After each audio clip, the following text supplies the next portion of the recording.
Kalau harga minyak mentah dunia naik, emang semua emiten di sektor ini bakal kecipratan untung juga? Masih ingat nggak ketika harga oil naik di tahun 2026 akibat konflik Iran dan Amerika?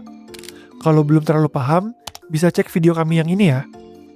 Apa iya jika harga oil naik, semua perusahaan pasti diuntungkan? Atau ternyata hanya beberapa perusahaan aja yang diuntungkan? Dan sebagai investor, apa sih yang harus kita lihat jika terjadi kenaikan harga oil ini? Kalau kita lihat, pada kenyataannya, gak semua perusahaan itu diuntungkan loh dari kenaikan harga oil dunia. Kenapa kayak gitu? Nah, di video ini, kita bakal coba jelasin ke kalian emiten apa yang berpotensi diuntungkan. So, let's think.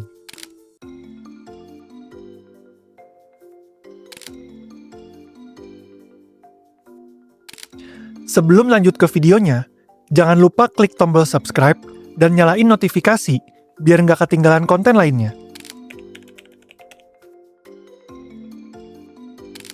Sebelum kita lihat emiten apa yang diuntungkan, kita harus pahamin dulu gimana cara kerja industri oil and gas ini. Lagi-lagi, semua industri itu terdiri dari 3 bagian, upstream, midstream, dan downstream. Kalau dianalogikan seperti bisnis kopi, upstream itu adalah pihak yang mencari lahan, menanam, dan memanen biji kopinya. Sedangkan midstream bertugas untuk mengangkut dan menyimpan biji kopi tersebut. Sementara downstream mengolahnya menjadi minuman yang akhirnya dijual kepada konsumen. Di sektor oil and gas juga kurang lebih sama. Oke, coba kita jelasin satu persatu. Pertama, upstream. Perusahaan upstream bertugas mencari cadangan minyak atau eksplorasi, melakukan pengeboran, lalu memproduksi minyak mentah dari dalam bumi. Contoh perusahaan di sektor ini ada Medco Energy atau MDC, dan Elnusa atau ELSA, milik Pertamina Group. Sebelum masuk ke sektor midstream, ada satu tahapan yang mungkin jarang dibahas oleh orang-orang di luar sana. Hasil pengeboran minyak di upstream harus dibawa menggunakan kapal atau pipa ke refinery yang ada di midstream. Inilah tugas perusahaan logistik untuk membawanya melalui darat maupun laut. Contoh perusahaannya seperti Buana Lintas Lautan atau kode sahamnya BULL dan juga Sochi Lines atau SOCI. Setelah ditransport, minyak mentah akan diolah oleh perusahaan di midstream untuk menjadi berbagai produk turunan sebelum digunakan oleh end user. Bukan hanya bensin, solar, dan after saja, tapi masih banyak lagi turunan dari minyak bumi ini seperti biji plastik, sintetik rubber, CNG, manufaktur amonia, dan lain-lain. Pasti kalian juga udah sering dengar contoh perusahaan yang ada di sektor ini. Salah satunya adalah PT Chandra Asih Tbk atau kode sahamnya TPIA. Sementara downstream merupakan perusahaan yang mendistribusikan produk akhir yang kita gunakan setiap hari.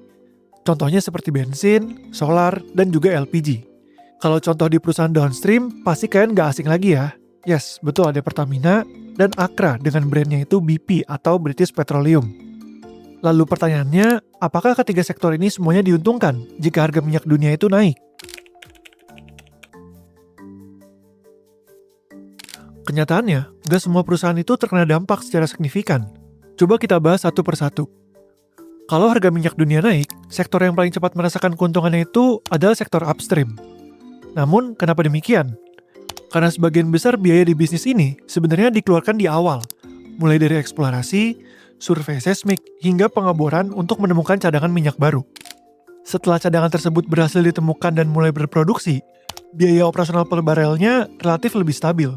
Jadi, ketika harga minyak dunia naik akibat kekurangan pasokan, perusahaan bisa menjual minyak dengan harga yang lebih tinggi, sementara biaya produksinya tidak ikut naik secara signifikan. Analoginya seperti ini. Jika biaya produksi suatu perusahaan hanya $35 per barel, lalu harga minyak naik dari $70 menjadi $80, maka laba kotornya naik dari $35 menjadi $45 per barelnya. Artinya, harga minyak hanya naik sekitar 14%, tetapi keuntungan per barelnya bisa naik hampir 30%. Contoh nyatanya bisa kita lihat pada Medco Energy. Dengan asumsi harga Brent bertahan di atas $90 per barel, harga jual minyak Medco diperkirakan bisa meningkat menjadi sekitar $60 per barel, dibandingkan realisasi Q1 2026 yang masih berada di kisaran $47 per barel, saat harga Brent rata-rata sekitar $78 per barel. Jika biaya produksinya tetap berada di level yang kurang lebih sama dengan Q1, maka net profit per barel di Q2 berpotensi meningkat menjadi sekitar $5 per barel. Jauh lebih tinggi dibandingkan Q1 yang hanya sekitar $2 per barel. Peningkatan ini cukup signifikan. Bahkan, apabila harga minyak bertahan di level tersebut, bukan tidak menutup kemungkinan laba bisnis oil and gas Medco pada 2026 ini bisa melampaui tahun 2022. Alasannya, volume penjualan minyak Medco saat ini lebih besar jika dibandingkan tahun 2022, sehingga sensitivitas terhadap kenaikan harga minyak juga menjadi lebih tinggi. Namun, bukan berarti semua perusahaan upstream kualitasnya sama. Yang membedakan biasanya adalah cadangan minyak yang dimiliki atau reserve life, serta biaya produksi per barelnya. Semakin panjang umur cadangannya dan semakin rendah biaya produksinya, semakin besar juga potensi keuntungan yang bisa dinikmati ketika harga minyak dunia sedang naik. Kalau di sektor logistik ini, kondisinya sedikit berbeda. Ketika konflik geopolitik memanas, misalnya saat muncul ancaman penutupan Selat Hormuz, banyak kapal tanker yang harus memutar jalur pengiriman untuk menghindari wilayah tersebut. Akibatnya, waktu pelayaran menjadi lebih lama. Sebagian kapal tertahan, dan jumlah kapal yang tersedia di pasar menjadi lebih sedikit. Ketika suplai kapal berkurang, sementara permintaan pengiriman tetap tinggi, tarif sewa kapal tanker pun melonjak. Kalau kita lihat datanya, tarif Time Charter Equivalent atau TCE untuk kapal tanker memang melonjak tajam sejak tahun 2022 dan masih berada di level yang jauh lebih tinggi jika dibandingkan sebelum pandemi. Dampaknya juga terlihat pada perusahaan tanker internasional seperti Scorpio Tankers. Margin operasional mereka sempat mencapai sekitar 52% pada tahun 2023. Kemudian masih berada di kisaran 47% pada tahun 2024, sebelum mulai turun menjadi sekitar 30% pada tahun 2025, seiring normalisasi tarif pengiriman. Lalu, bagaimana dengan perusahaan tanker di Indonesia? Ternyata polanya cukup berbeda. Kalau kita lihat, margin perusahaan seperti Soci, Bull, Humi, dan juga Ship, perubahannya relatif lebih kecil. Tidak terlihat adanya lonjakan profit seperti yang dialami perusahaan tanker global. Kenapa bisa begitu? Karena sebagian besar pendapatan perusahaan tanker di Indonesia berasal dari rute domestik. Bahkan untuk beberapa emiten, lebih dari 80 hingga 90% pendapatannya berasal dari pasar Indonesia.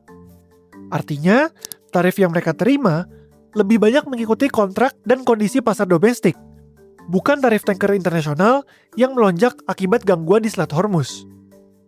Jadi, meskipun harga sewa kapal tanker dunia sempat naik signifikan, dampaknya terhadap emiten tanker Indonesia relatif terbatas, karena mayoritas aktivitas mereka masih berfokus pada pelayaran dalam negeri. Contoh perusahaan yang diuntungkan di Indonesia adalah PT Buana Lintas Lautan atau BUL. Mereka memiliki 50% international customer. Bahkan di Q1 2026, 100% pendapatannya berasal dari perusahaan internasional. Maka, perusahaan seperti BUL yang memiliki customer internasional yang biasanya lebih terdampak dari konflik Timur Tengah ini. Sementara untuk Soci, revenue stream mereka berasal dari full domestik. Jika kita lihat, dari tahun 2023, customer Soci 100% berasal dari domestik. Sehingga perusahaan seperti Soci inilah yang lebih tidak diuntungkan dari konflik di Timur Tengah ini. Kalau sektor upstream senang melihat harga minyak naik, justru sektor midstream ini punya cerita yang berbeda. Perusahaan refinery membeli minyak mentah sebagai bahan baku, lalu mengolahnya menjadi produk seperti bensin, solar, aftur, hingga produk petrokimia.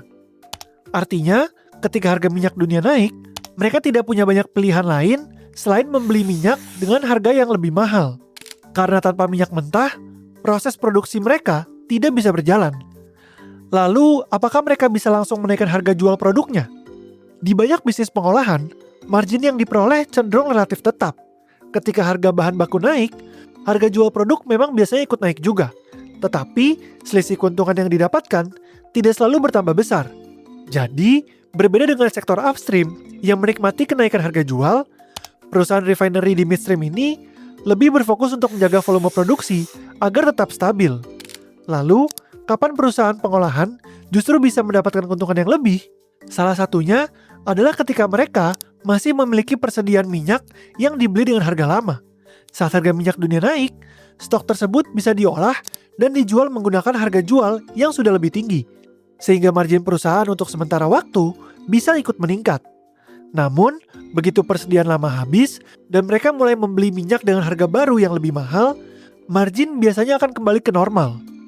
Mirip dengan perusahaan refinery yang ada di midstream, perusahaan downstream ini bisa menikmati keuntungan lebih besar ketika mereka masih memiliki persediaan produk yang dibeli dengan harga lama. Jadi sekarang kita tahu, ketika harga minyak dunia naik, tidak semua perusahaan oil and gas otomatis diuntungkan secara maksimal.